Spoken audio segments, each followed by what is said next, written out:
Cultura y entretenimiento. Desde la Gran Muralla China, es un placer darles la bienvenida a Cultura y Entretenimiento. Aquí en el Excel London, el Centro de Convenciones de Londres, se está desarrollando el Star Wars Celebration 2016. Que se ha mudado a Medellín, a este escenario impresionante del Jardín Botánico en el que se está presentando el Festival Gabriel García Márquez de Periodismo. Los saludo desde Xcaret, en la Riviera Maya mexicana, donde se realizó la 5ª edición de los Premios Platino. Esta semana se realizó en el Javits Center de Nueva York una nueva edición del Comic Con. Esta es la biblioteca pública de Spijkenisse, cerca al puerto de Rotterdam. Es uno de los diseños más interesantes. La película inaugural del Festival Internacional de Cine de Cartagena fue de nuevo un documental y de nuevo colombiano. Estos que acaban de ver ustedes son apenas algunos de los lugares y los eventos culturales que hemos tenido aquí en Cultura y Entretenimiento.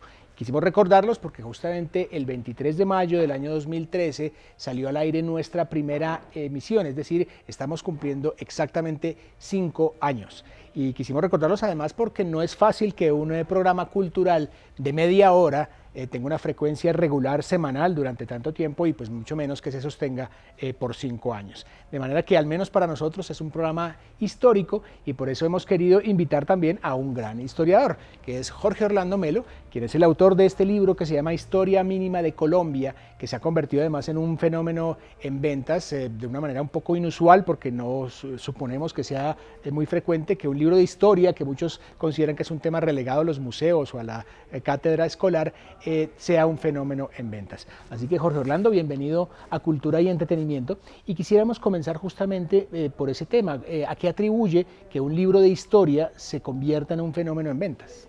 Bueno, yo creo que hay varias cosas, pero lo más importante, por supuesto, es como el contexto cultural que hay en el país. En el país hay una sensación, por una parte, en los últimos 2 o 3 décadas, de que la enseñanza de la historia se volvió nada, se acabó, que la gente no volvió a aprender historia en el bachillerato, y muchos de la gente de mi generación, otras generaciones, se quejan mucho, se quejan de que se abandonó la enseñanza de la historia y que los muchachos hoy no saben historia, todo eso. Y yo creo que hay como cierta preocupación, hay interés y todo eso. Parte del problema, por supuesto, es que los materiales que hay sobre historia no se han renovado mucho. Pero eso es otro problema que toma tiempo. Pero de todas maneras, el otro elemento del ambiente cultural es que con lo que le ha pasado a Colombia en los últimos años, parece que se estuviera llegando a un punto en el cual el país tiene que tomar decisiones, escoger caminos, mirar para dónde coge, y mucha gente piensa que saber algo de historia puede ayudarnos a tomar a escoger mejor lo que se hace para más adelante. Pues una reflexión muy interesante además para este fin de semana justamente en el cual se están decidiendo cosas muy importantes. Pues vamos a seguir hablando con Jorge Orlando y además hablando también del libro y de la historia de Colombia. Este es un entorno además propicio para ello. Estamos en la librería Lerner del Norte, que está cumpliendo 60 años y más adelante vamos a hablar también de algunos de sus títulos. Pero ahora queremos presentarles a algunos amigos de la cultura que quisieron enviarnos sus mensajes con motivo de nuestros primeros 5 años. Hace 5 años con el equipo de Julio César Guzmán emprendimos este camino de la cultura y de entretenimiento en televisión. Era la primera vez que una redacción impresa se volcaba a hacer productos para televisión y bueno, creo que les ha ido muy bien. A Julio César lo felicito por su manera creativa de hacer este programa, el aporte que hace cada semana, que es fantástico, igual a su equipo. Hacen siempre cosas interesantes, fantásticas y que le aportan mucho a este país. Felicidades, Julio, a ti, a tu equipo, y te mando un fuerte abrazo. Hola, ¿qué tal, amigos de Cultura y Entretenimiento? Yo soy Fonseca, quiero mandarles un abrazo grande y hoy quiero felicitarlos por estos 5 años, que sean muchísimos años más de seguir llevando cultura y entretenimiento a muchos colombianos. Un abrazo grande, chao. Quiero mandar un saludo para este programa cultural que ya cumple sus 5 años. Es más difícil cumplir 5 años que 33, yo sé cómo le digo.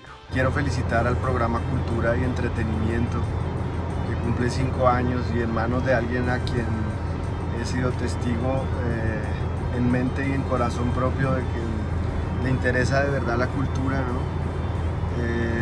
Pues muchos años más. Quería mandarles un saludo grande a los amigos de cultura y entretenimiento, un gran programa y dos de mis cosas favoritas. Felicitaciones, 5 años, muy bien.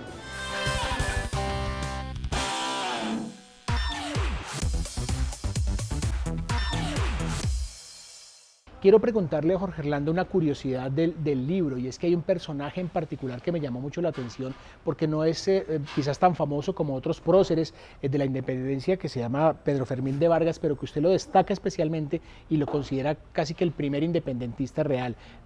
¿Cuál es la historia de Pedro Fermín de Vargas? Bueno, Pedro Fermín de Vargas era un bogotano que, como toda esa generación de Nariño, de gente de fuera de Bogotá, que vino acá como Caldas o Torres, participaron mucho en la vida bogotana de 1780 a 1810, el periodo en el cual los virreyes estuvieron en cierta manera bastante orientados a impulsar un cambio cultural, a traer nuevas enseñanzas a la universidad, a apoyar la expedición botánica.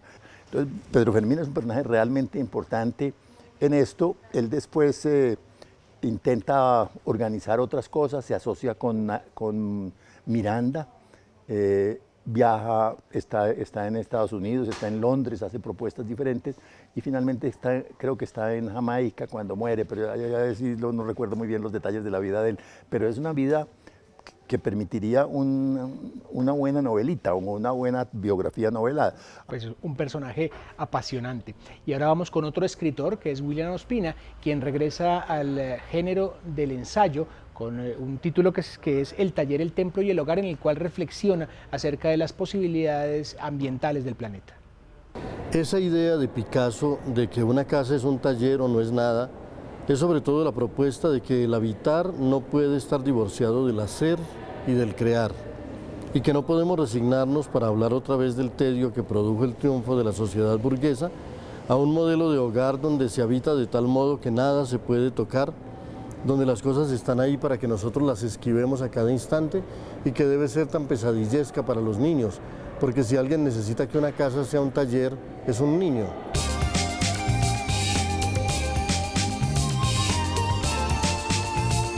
El taller, el templo y el hogar es un libro que recoge una serie de reflexiones sobre los grandes males de la sociedad contemporánea y sobre los desafíos que vive la humanidad en esta época.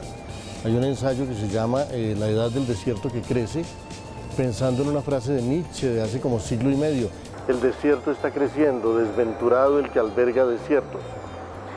Bueno, una reflexión sobre el estado del planeta, la situación ambiental, la depredación, el saqueo de los recursos, la deforestación, el cambio climático y los trasfondos culturales de todo eso. Una reflexión sobre el agua y sus muchos sentidos para el ser humano, sobre nuestras ideas de la justicia, de la salud, de la educación, y el ensayo que le da nombre al libro, que es cómo nuestro habitar, nuestro hacer y nuestro ritualizar cada vez se alejan más y no nos permiten tener una mirada compleja sobre la vida. Hay algo en el ser humano que anhela la excitación y los espectáculos, por supuesto. Hay una aceleración de la historia que hace que nos parezca muy apasionante todo lo que el ser humano hace. La naturaleza es más lenta, la naturaleza es menos espectacular en ese sentido de grandes acontecimientos, aunque vamos haciendo que también la naturaleza se vuelva espectacular. Estamos viendo que el cambio climático, que la alteración de las temperaturas, de los climas, producen cada vez más hechos catastróficos. Ahora no, ahora necesitamos el espectáculo humano, cada vez más lleno de adrenalina.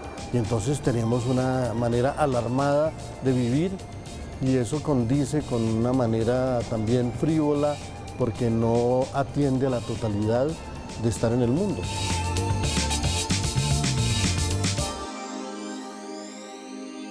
Me parece, Jorge Orlando, que también hay otra constante en el libro, y es que habla con mucha efusividad sobre lo que significan los incumplimientos del Estado, que son además históricos, que provienen desde las capitulaciones con los comuneros en 1781.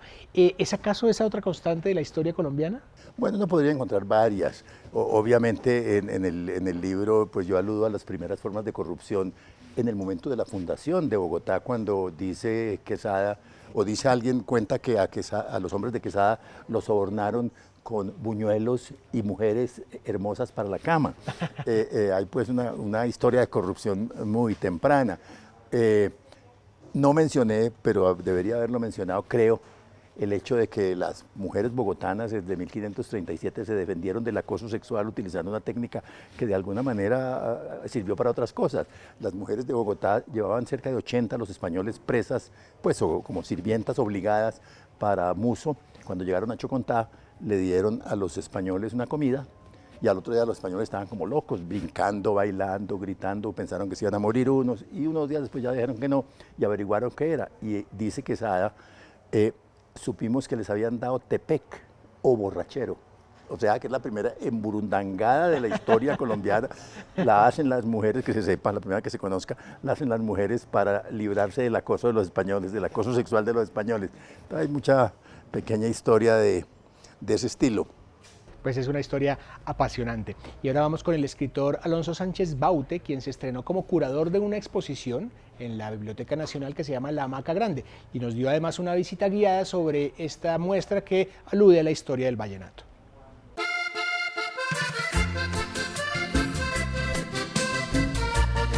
Hola, mi nombre es Alonso Sánchez Baute, soy el curador de La Hamaca Grande, una exposición sobre la historia del vallenato que inauguramos en la Biblioteca Nacional de Colombia hace un par de días y que va a estar abierta al público hasta el 30 de noviembre de este año.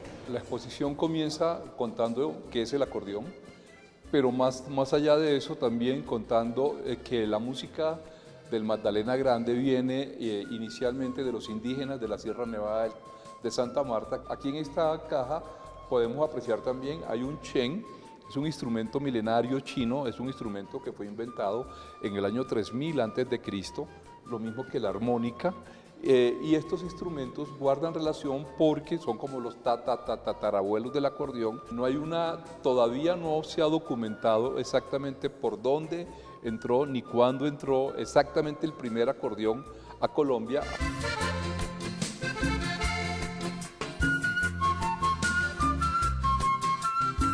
Aquí tenemos el que quizá podría ser el acordeón más antiguo que hay en el país. Es un acordeón francés de la marca Fornos, porque la marca Hohner es de fabricación, se fundó en 1856 y comenzó a fabricar acordeones hasta mediados de 1860.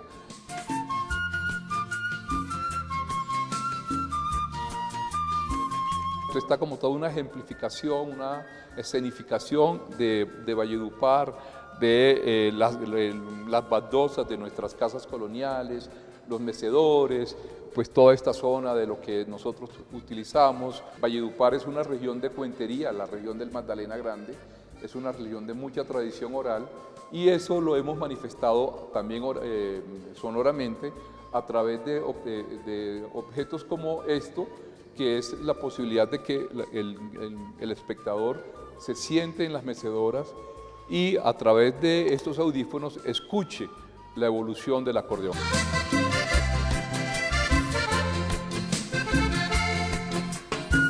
Aquí hay como un recorrido por diversos acordeones y aquí tenemos una cosa que es bien interesante, que es, hemos llamado esto Colombia descubre el vallenato, pero es el momento en que comenzó a escribirse sobre el acordeón y sobre la música.